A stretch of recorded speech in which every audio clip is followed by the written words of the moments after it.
My name is Petar Meseldžija. I was born in 1965 in former Yugoslavia, in Serbia.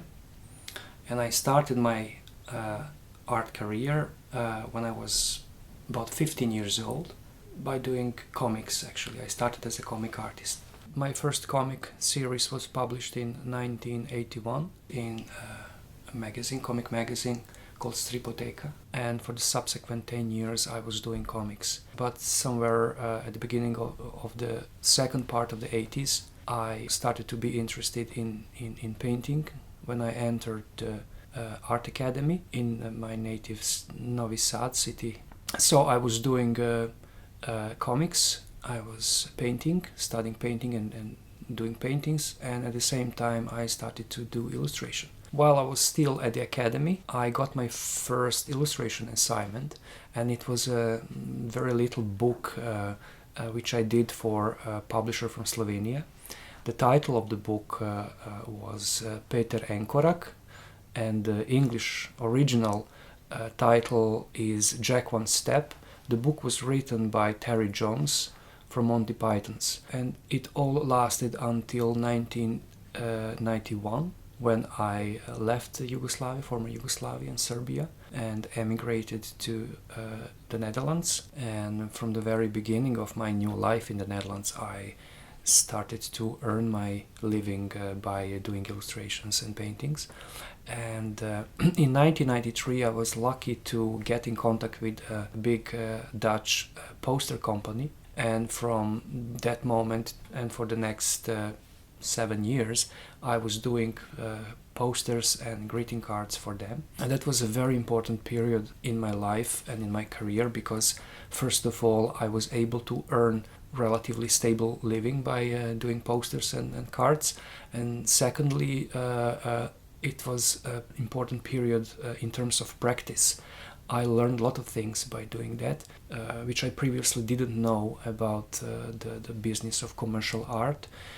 My artistic insights deepened, and also I developed my painting technique. At the same time I was starting to feel unfulfilled as an artist, because I left my homeland because of the war. I couldn't go back, so I was missing my family and being very homesick. That started to interfere with my work. So the thing I did was I started to work on my own interpretation of one of the most famous Serbian fairy tales, Bashaw, which I renamed in still Bashaw. And this project, which will take me 15 years to finish, was very important for me emotionally, to be able to cope with all these feelings of homesick and not being able to see my family. And at the same time it helped me to express myself artistically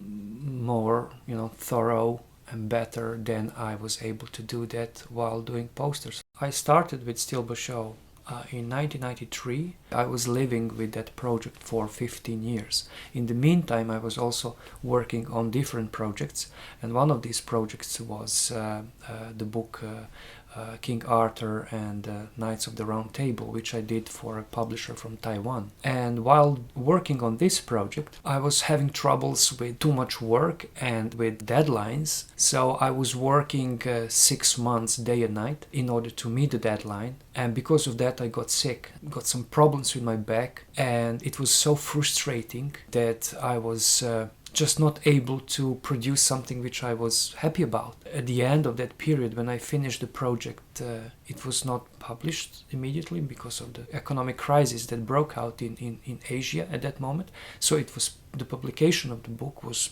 postponed for 3 years. Although I was, killing myself from this work, working day and night. So this spoiled my pleasure, which I was having while doing illustration. So I got literally sick from illustration, and I decided to quit illustration. So I was doing almost exclusively fine art paintings for the gallery market from 1999 till 2004, I think. At the end of the 2004 I got an assignment from Scholastic from New York and they asked me to do some book covers. So I accepted, and that brought me back to illustration.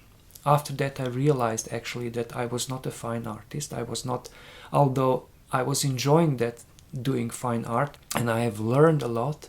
I expanded my abilities and my insights. So my illustration work after my fine art experience, I discovered my path after that. So by being away from illustration field for a couple of years, by doing something which I also felt quite close to, I realized what my path, professional path, artistic path is, what I have to do in order to express myself fully as a personality and also as an artist.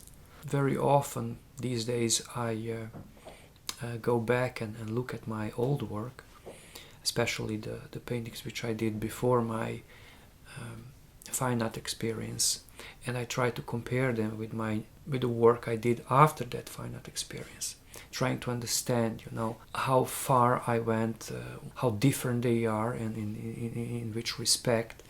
And I just said that I think that my new work is more mature. As far as my painting technique is concerned, I think that there are certain things which can be called mature, and it is the way I was able to handle the paint, to apply the paint, to express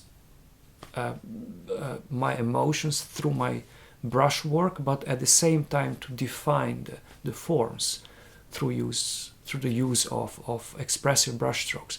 And it's something which is a consequence of years of practice and work, hard work. So one of the things which I try to achieve is to handle the paint in such a way that when painting I don't have to think about what my hand or what my brush is doing. It does its own work. I'm the creator, and my tools are not only my brushes, but also my hand and also my skill. So that's what I think makes my work after my fine art experience more mature. But sometimes I have the feeling that my previous works, which I did when I was less skillful, have more depth. Why? Because I think that the amount of struggle and wrestling with the problems, technical problems which I had before, just helped some deeper things come to the surface. Struggle is not always a bad thing. Through struggle there are some things which come to the surface and reach the final result. I believe, and I'm quite sure about that actually, it's more than belief, it's knowledge. I know that if you achieve your goals too easily, there is a big chance that your final result will stay superficial. You have to wrestle with things, with yourself, in order to infuse your work with substance. There is no shortcut to the place which is really worthwhile of being at. And if you project that into your work to achieve your goals and escape the urge to find the shortcut, eventually your work will have weight, will have substance. People will start noticing that expressive brushstrokes, which are the foundation of that, what they feel. And it helped me to complete myself as an artist. I know now what I am doing, what I want to do, and I know now better what I don't want to do. I just need more courage, to keep on in this way, and have courage to just refuse assignments which I feel cannot help me to keep on expressing these conclusions about myself. When I work on a painting, I always think about satisfying myself. I almost never think about the viewer, because I know when I satisfied myself, I've satisfied most of the viewers. Of course, it doesn't mean that I'm not sensitive for the client. I have to take in consideration the expectations of my clients, but that's more commercial work. I always try to please the client, but not so much through listening and what they want me to do, but more through being even more genuine with what I do and trying to really please myself. Because time and time again I prove to myself that when I'm really happy about the results of my work, most of the people are also happy about that and like the painting and are impressed or inspired by that. So yes, you might say that I'm quite egoistic, when I'm working on my painting, but I think that most of the art is like that. You are making things for yourself. It's definitely important for every artist to define his own or her own approach, but bottom line, I believe, is that it's not easy to be happy and content in your life if you are not expressing yourself. If you are trying to please the demand, to answer to the demands of the outer world, or please other people, and you can be very good in that. Bottom line is, unless you really find a way to express yourself fully, whatever that means in your case, fully, you cannot achieve that, what we all search for, happiness, and be really content with what you do. And stand behind that and say, this is me, this is my work, and this is more than that, this is me talking through my work. And that's the most important thing in my life. People often ask me what kind of work do I prefer. Do I prefer to work on my personal projects, or do I prefer to work for publishers and to have a collaborative kind of assignment? I like to do both, but I have to say that I prefer actually to do my own stuff. That's for me the only way to express myself as I think I have to, or I need to express myself as an artist. But there is, of course, a segment within that collaborative work which I would miss if I were doing only my own work, and that's also important. In the 90s, when I was doing posters, I would not be able to paint something only for myself. That thought struck me, So at that time I had to, work with somebody else. I had to have an assignment and have a collaboration with another party. So that was necessary for me in order to express myself optimally as an artist. But now, as I grow older, my urge to do only my things has increased. I still like to do collaborative kind of work, but I don't enjoy that much. Not because of limitations. Actually, yes, but indirectly through these limitations, I'm just not able to produce something which I'm really 100% happy about. When I do book covers or illustrate books and all these kind of things which imply all these limitations, I am almost never completely satisfied with that work. So my conclusion is that I am not a very good commercial artist. I'm not a very good, illustrator. My need to express my own things are becoming stronger and stronger, and that makes me not very good as a commercial artist. But anyway, I'm not sad about that, because I realize that I'm entering a period of my life in which I have to do my own things. And in order to do it properly, I had to have all this experience, There is one question I'm often confronted with, a question that I many times ask myself, and that I also got from the outside world, and that's the difference between fine art and commercial art, illustration art.